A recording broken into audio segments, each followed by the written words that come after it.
Hello friends, I'm in Hinckley, United Kingdom, and there's the Honda Step Wagon. I just drove from Swansea, Wales over here into proper England, and I came over here to get a part for the car that I needed, but turns out I'm at the Triumph factory. I was driving right by the thing, I didn't even know it. So pretty cool. I'm assuming these are new motorcycles going out over here. We don't get to see inside the factory itself, but they've got the Triumph factory visitor experience here.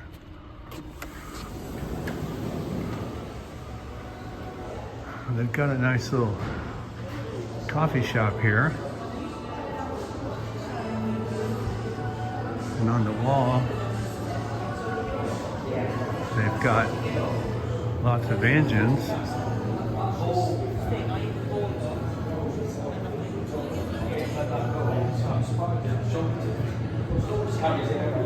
Mostly newer stuff, yeah, I guess all new stuff.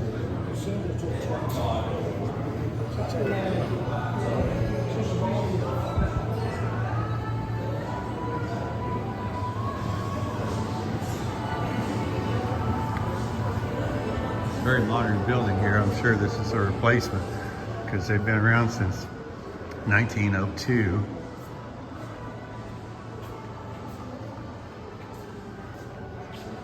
That one's going fast. We come in here and they've got a 2025 Triumph here.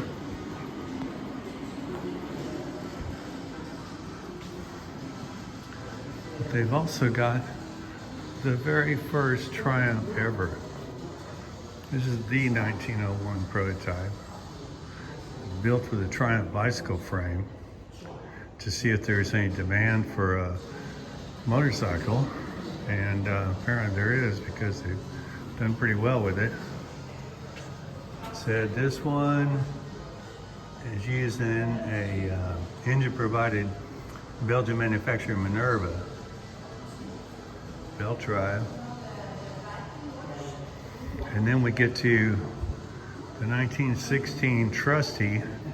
These were built for the British war effort to be able to send couriers to the front lines instead of having them ride bicycles. And these turned out to be very reliable, so therefore they call them Trusty. And here's a follow-up model. This is a 1923. Now they went to chain drive. Oh, excuse me, this one's still belt drive. Oh, sorry, this one's chain drive. The first one's belt drive. Trustees are belt drive. This is a big improvement. We went to chain drive. Although they still have a belt pulley on this wheel on the other side. I don't quite understand that. But then we move up to 1937. Single cylinder Triumph, gorgeous. These motorcycles are just beautiful. They always had it over Harley for looks. The machine work, the polished cases. You know, look at this guy. It's got a fully chrome tank, 1947 Tiger 100. Here's a 49 Thunderbird.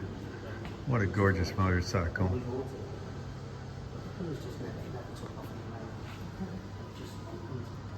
I can see he's thinking beyond it.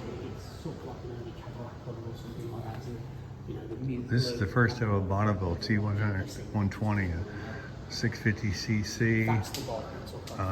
That's the first one from 1958.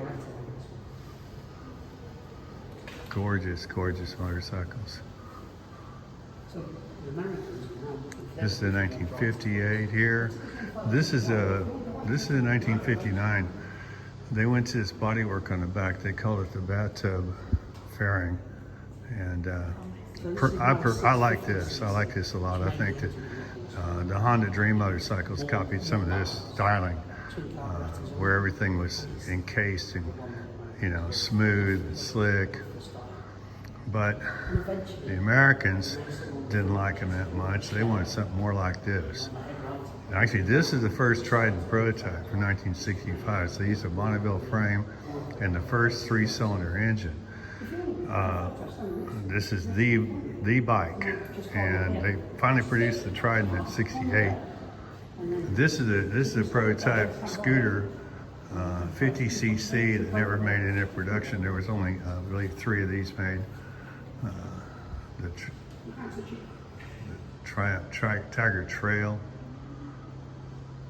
And then we got some of these newer bikes, the Daytona 1000, Speed Triple. But getting back to the older bikes, look at this.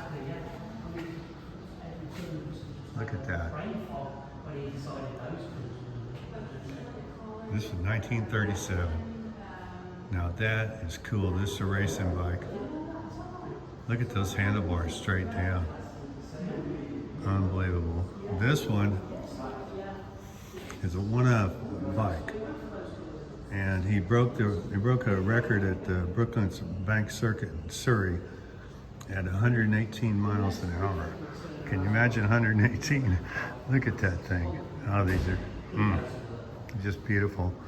Here's another race bike prototype, Tiger 100. This is a 46 model. Here's a 47. Here's a 48, another racing motorcycle. They did pretty well back in those days. The Isle of Man race, Triumphs won those 5 years in a row at one point. So, 1950. They had those cushions on the tank there so the guys could lay down flat and be comfortable. And then we get into some newer racing bikes here, 67, and then on up in the newer racing bikes.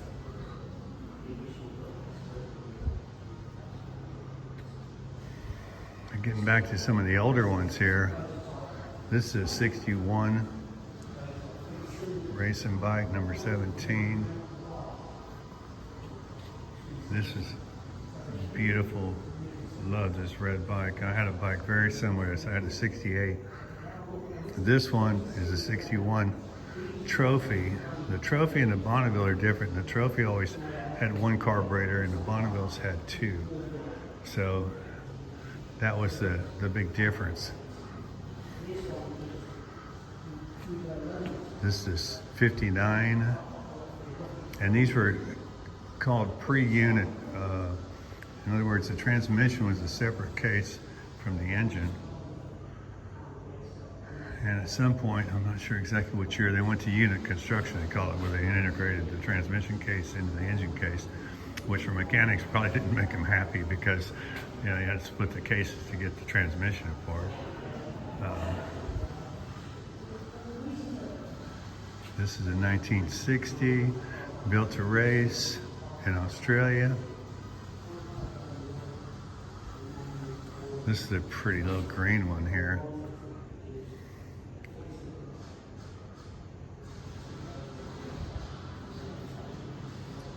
This is a 1961 Bonneville.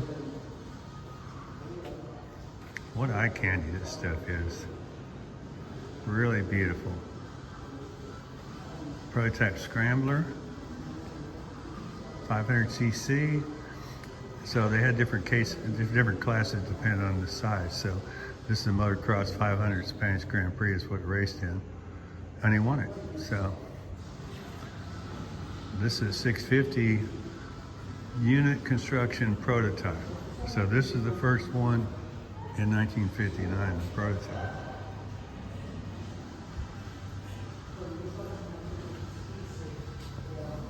It is like a candy store, all the different colors. Beautiful purple.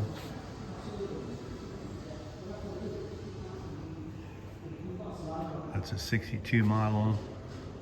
Another 62. Another prototype bike. The first TR6 SC to be built, 1962.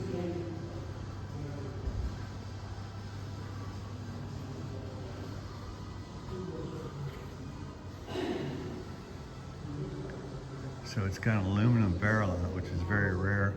The cylinder barrel, and most of them are cast iron. There's gold on this one.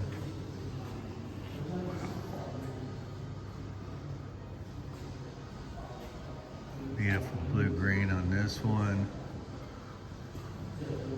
62 model.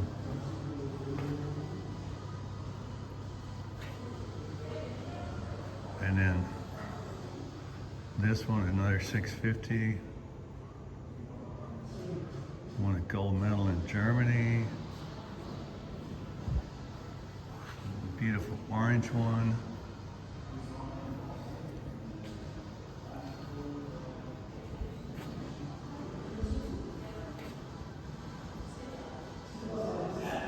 So this bike, the rider was Bud Elkins, and he raced in 1961 ISDT in Wales, and he had a gearbox bushing partially seized, so he put a can of metal polish in the gearbox and managed to finish second. So that's not bad. And he also, he didn't like the fact that they wanted to run a factory bike, so he said the only factory part on this bike was a pin in the front, a safety pin too, on the brake cable for quick release. He had modified everything else. And here's another one of the bathtub bikes. I've seen a couple of these for sale. There's one for sale right now here in Great Britain, and I kind of like them. You know, I imagine it makes it a little hard to work on, but I'm thinking it probably comes apart pretty quick. Bonneville T120 Racer. This is very much like the one I had. I bought a 68 in 1969. Lent it to a friend of mine, and he told me, don't lend your motorcycle to anyone, ever. Bad idea. But I'm a nice guy, so it almost brings a tear to mind to think about that. But on the walls, you can see all the important people, the designers. There's the old factory I'm imagining there.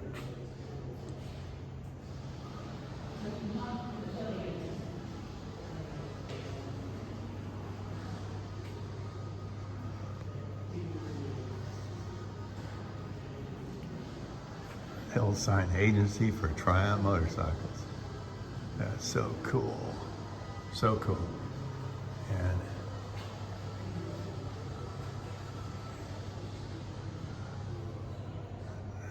there we go.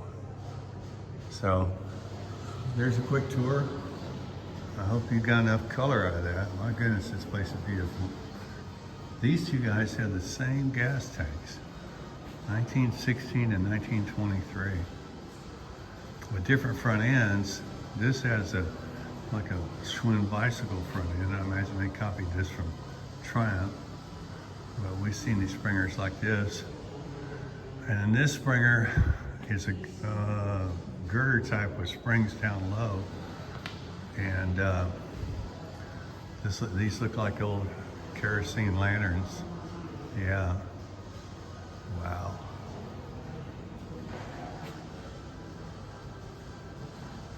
So the first Triumph 02, 1908, they had sold 1,000 bikes, and they had 450 producing 3.5 horsepower.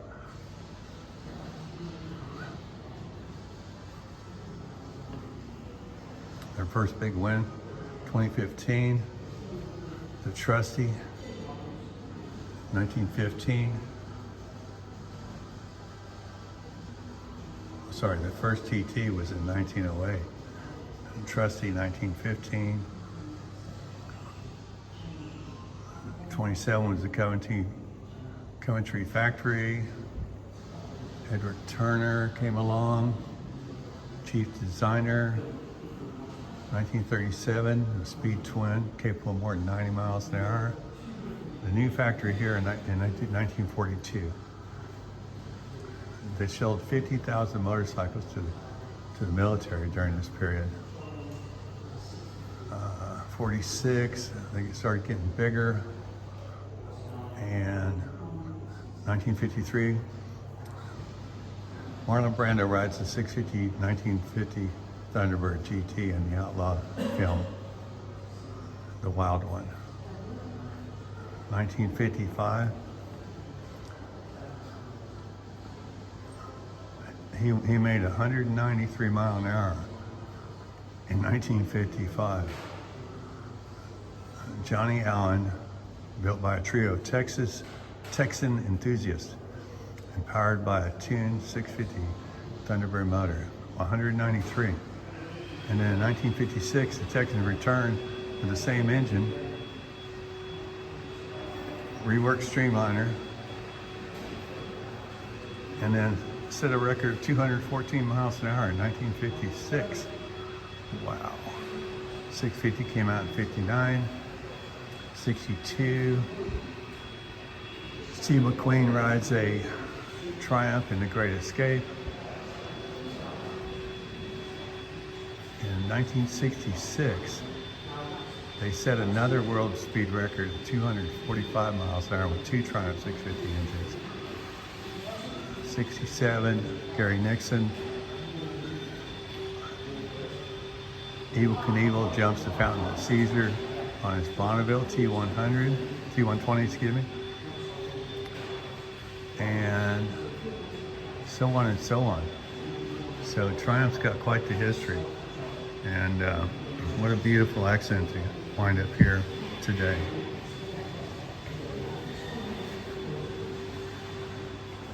I don't know, which motorcycle would you take if you could pick out any of these and ride away? That is a tough decision, Huh, they're all so beautiful.